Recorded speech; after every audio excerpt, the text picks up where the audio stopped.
Hey, Kevin here with Live Edge Lifestyle. Welcome back. This is part 2 of making a ring with using bird's eye yellow cedar wood and a stainless steel inlay ring core. So in part 1 we cut the wood to size and we stabilized it, and we attached the ring blank to the waist block, and we turned it down to a rough size so we would fit in the inlay section of the ring, and then we glued it with epoxy glue. It's been probably 2 days of curing and drying, and so in this part 2, the first thing we're going to do is trim that wood down to just above the surface of the ring core. We're going to kick the RPM up a bit here, and probably go up to at least 2,500 RPM, just to bring this down to the just above the metal there, and then we'll do the fine tuning after that.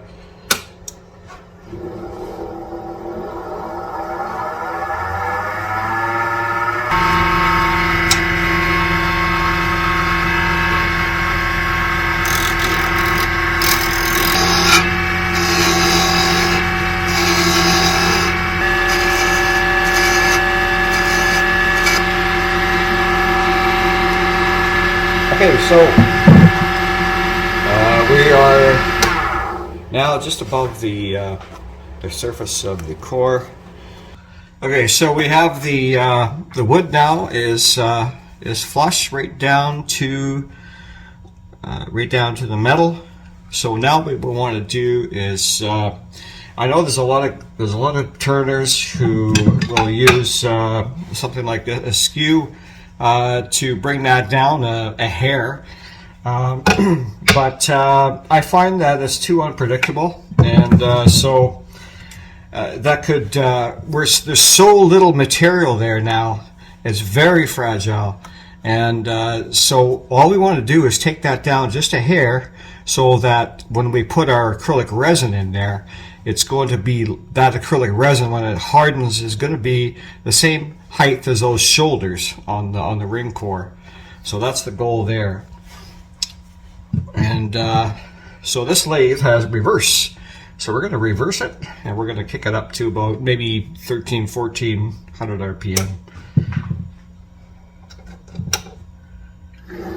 So I use sandpaper that I've cut down to just a hair under 4 millimeters, and then that way I can slowly but surely get that off.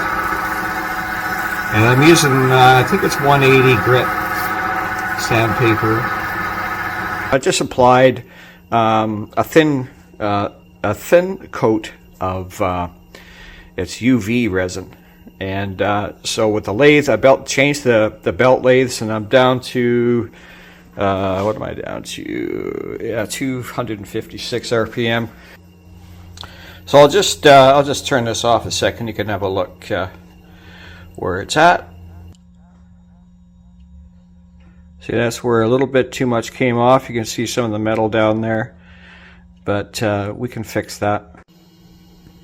So to compensate for that little bit of area that we went a little bit too far in, removed a bit too much wood there.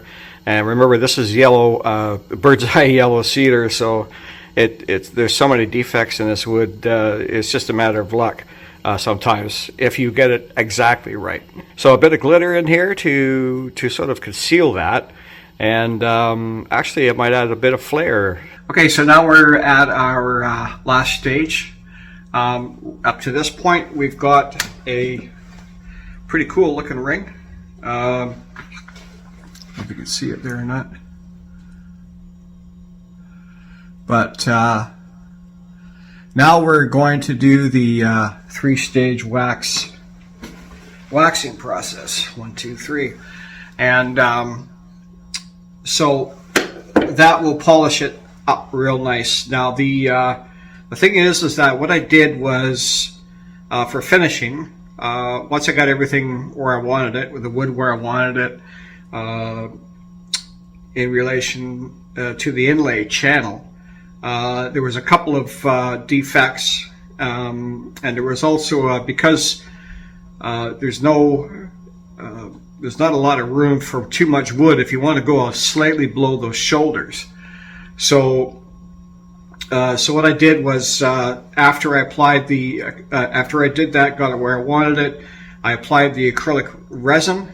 It was actually UV resin I got from one of my suppliers, ringsupplies.com, which is a Canadian company. And then after that dried, I just sanded it down to 2000 grit, and the metal and the wood. And then, so we got it there, and then what we're going to do is the 3-stage waxing process. Now, a little bit about the ring core quality. I bought these ring cores. I got quite a few inlay ring cores. You can get them on Amazon for, like, I don't know how much it was. I think it was $20 or 25 or whatever for a whole bunch of them, like 20 or 30 cores. But the problem with that is that you don't have a lot of, in that channel, there's not really a lot of, if you can see that, in those shoulders, there's not a huge height there. It's not much clearance. And that's an Amazon reseller. This is from my favorite supplier in Canada. That's ringsupplies.com.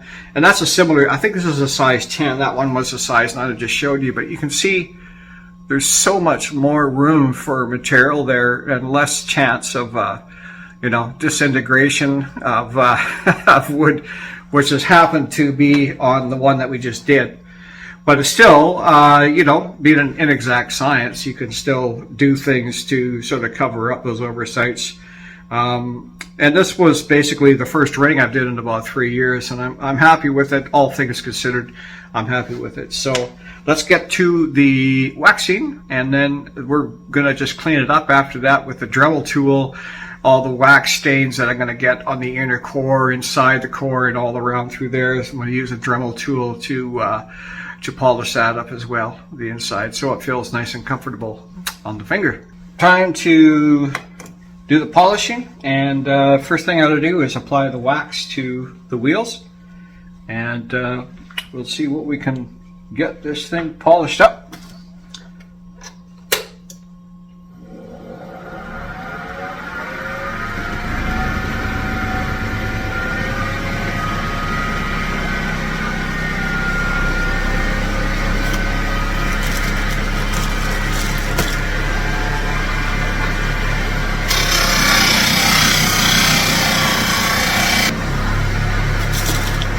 And we got the white diamond coat on the middle.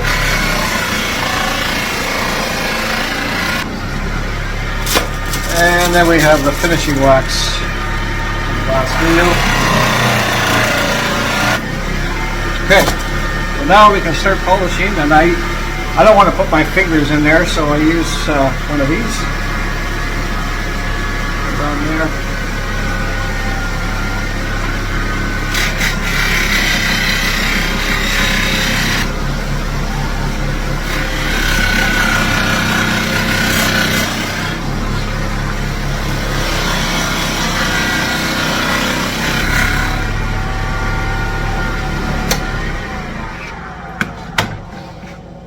Well, I don't know if you can see this or not, but it turned out not bad, actually. So the only thing I'm going to do now is I'm just going to use a Dremel tool. Use the Dremel tool to clean up all that. There's a bunch of wax now, of course, in the inside channel of the ring. So we'll I'll just clean that up. And this ring is good to go. Okay, thanks for watching.